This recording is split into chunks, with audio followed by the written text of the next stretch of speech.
제가 이제 문재인 정권 때 이제 정은이랑 이제 북미 정상회담을 하면서 정상회담이 잘 안 될 거다라는 것도 얘기를 말씀드렸고, 그리고 이제 김정은이 한 중간에 이제 사망사 떡밥이 돌았어요. 그때 많은 무당들이랑 역술가들이 김정은 죽었다라고 얘기했는데, 제가 다 방송을 바로 때렸죠. 안 죽었다고.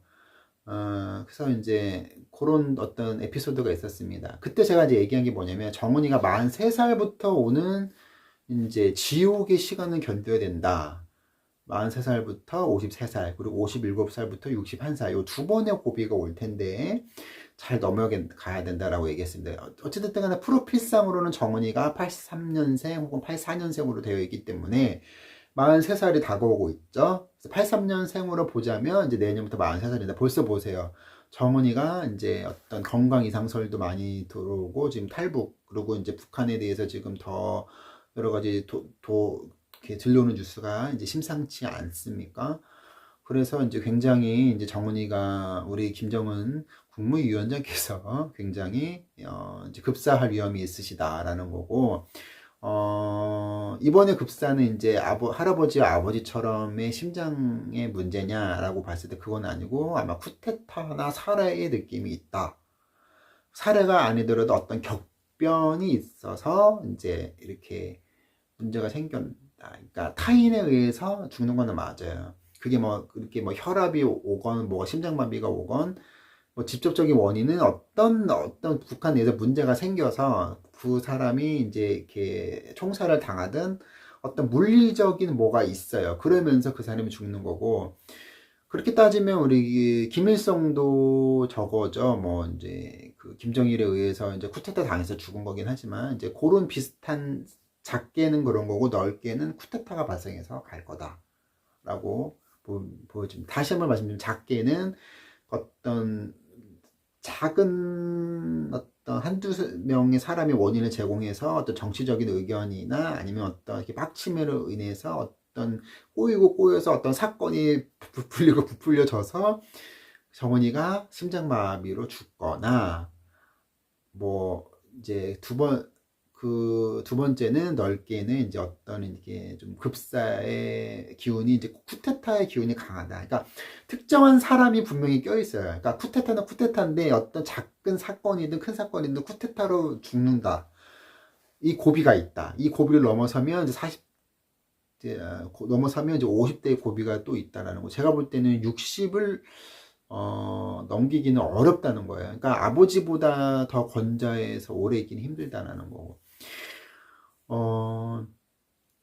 이제 북한은 왕조 국가이기 때문에 정말 우리 정은이가 그 태종 이방원처럼 개혁군주 혹은 계몽군주가 될 가능성이 아예 없는 건 아니까, 왕조 국가의 체제의 특징으로 봐야 됩니다.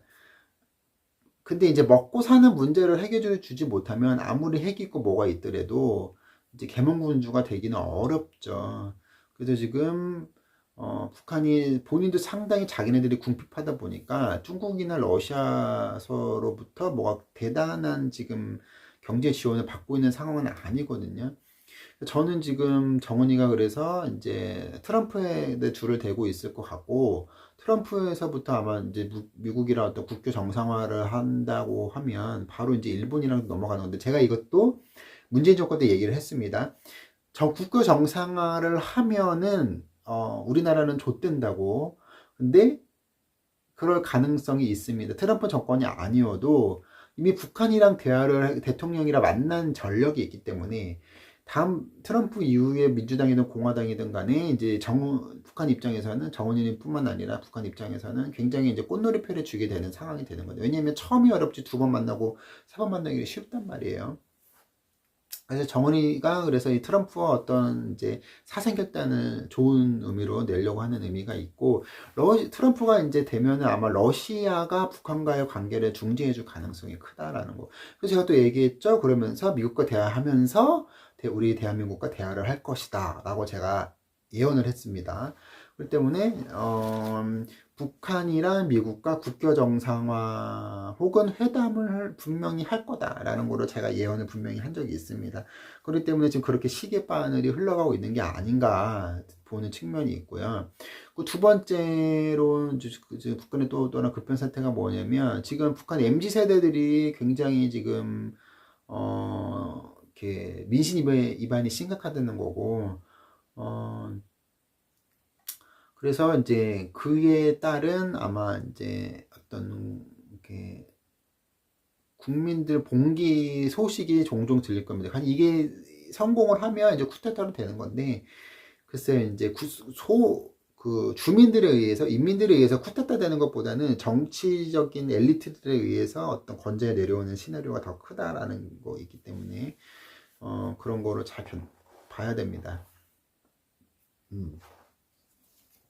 그래서 이제 미국이랑 국교 정상화가 되면은 이제 일본이랑 이제 국교 정상화가 되는데 일본의 문제는 뭐냐면요, 여러분 제가 여러 번 말씀드렸어요. 일본은 식민지 배상금을 북한한테 줘야 됩니다. 그래서 이제 현금으로 최소한 일단 몇십 조고 차관까지 합하면은 거의 100조 이상의 돈을 북한에게 지원하게 주게 되는데 이게 이 돈으로 우리를 죽이는 무기를 산다라고 제가 분명히 말씀드렸어요. 그러니까 지금 아마 다음 정권이 이제 이게 정말 끔찍하죠? 끔찍하게 되는 상황이 되는 거고 만약에 여러분 이제 이게 이런 얘기하면은 좀 굉장히 죄송하지만 미국이랑 국교 정상을 하고 이제 일본이랑 국교 정상을 하고 이제 일본이 북한에게 돈을 지원해 줬다라는 상황이 되면요 정말로 한국을 떠야 됩니다. 예. 합법적인 무기 개발이 이제 미국의 승인하에 이루어지는 거고 일본의 돈으로 되는 겁니다. 그렇기 때문에 우리가 일본하고 잘 지내야 돼야 된다고 제가 방송에서 여러 번 얘기한 거예요. 우리가 통제하고 우리의 동의를 얻는 우리가 사이가 좋아야지 일본이 그렇게 가는 거지. 우리가 일본이랑 사이가 나빠지면 수백조 원이 북한으로 흘러 들어가게 되는 거예요. 그래서 제가 일본이랑 잘 지내야 된다고 제가 말씀드린 겁니다. 그런데 우리나라 상황에 정치적인 상황이 그렇지가 않죠. 이 언제까지 반일 타령하고 지금 돌아버리겠습니다. 그렇기 때문에 우리나라는 미래가 없다라는 걸 다시 한번 말씀을 드리겠고 지금 정은이가 어찌됐든 43살의 마에 고비가 왔다. 이 고비를 넘기면은 이제 북한은 미국이랑 국교 정상화를 맺을 거다라는 겁니다. 그래서 굉장히 지금 어려운 시간이 대한민국에 오고 있다라는 것을 말씀드리는 거고, 이거를 예언하고 이렇게 예측하는 점쟁이 혹은 역술가 이런 사람은 없을 거예요. 근데 지금까지 선례를 봤을 때 모두 다 내 말대로 다 됐거든요. 대통령 선거에서 디테일한 것까지 막 박근혜 막 사면하는 것부터 아베 죽는 것까지 내가 정치적인 큰 이슈 내가 다 얘기해 줬어요, 여러분.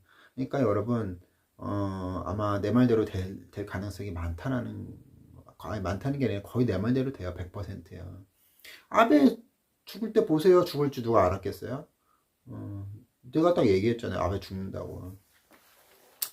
그러니까 여러분 열심히 돈을 모으시고 뭐 이 남자가 나한테 올까요? 뭐 재회 이딴 거 관심 가지지 마시고 여러분과 여러분 자녀를 위해서 돈을 많이 버시고 저축하시고 또 재테크 성공하셔서 이제 한국을 뜨시길 바라겠습니다.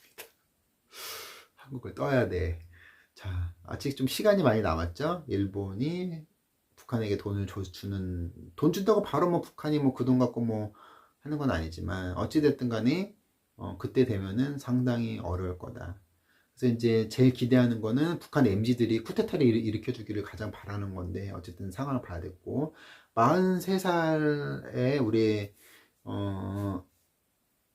위대한 수령께서 이 고비를 잘 넘어가셔야 된다. 43살부터 47, 8, 늦으면 49까지 그 다음에 또 53살부터 57의 고비를 넘어야 되는 거고 제가 볼 때는 이 환갑을 넘기기는 조금 굉장히 힘들다 라는 거를 이제 환갑을 넘기려면 제가 또 50대에 또 이제 정은이가 만약 50대까지 실각을 안 하고 제가 그때도 유튜브 방송을 하고 있다면 환갑을 넘기는 방법을 그때 또 유튜브 볼지 안 볼지 모르겠지만 얘기해 줄 겁니다. 자, 그래서 여러분들 요 좀 재미나게 벌어지는 사건 잘 보시고 아마 이제 트럼프가 되면서 러시아랑 이제 미국이랑 다시 가까워지고 이제 그러면서 다시 러시아랑 우리는 푸틴이랑 다시 우리나라랑 대화를 해요. 그러니까 너무 걱정하지 마시고 그 대신 이제 러시아에게 강력히 따져야겠죠. 강력히 따져야 된다라는 거를 이제 말씀드리고 한절기 감기 조심하시고 저는 비염이 있어서 굉장히 힘듭니다. 자, 그리고 보현도련 이제 서울에 이제 사무실 이제 오픈했는데 기존의 신도들은 그냥 어떤 게 시간 맞춰서 이렇게 하시면 가능하고 예약을 잡으실 거면요 처음 보시는 분들은 무조건 전화 상담을 하고 두 번째로 이제 이렇게 상담을 하셔야 저와 대면하실 수 있다는 점 다시 한번 말씀드릴게요. 자, 여러분 다음 방송 또 올려드리겠습니다.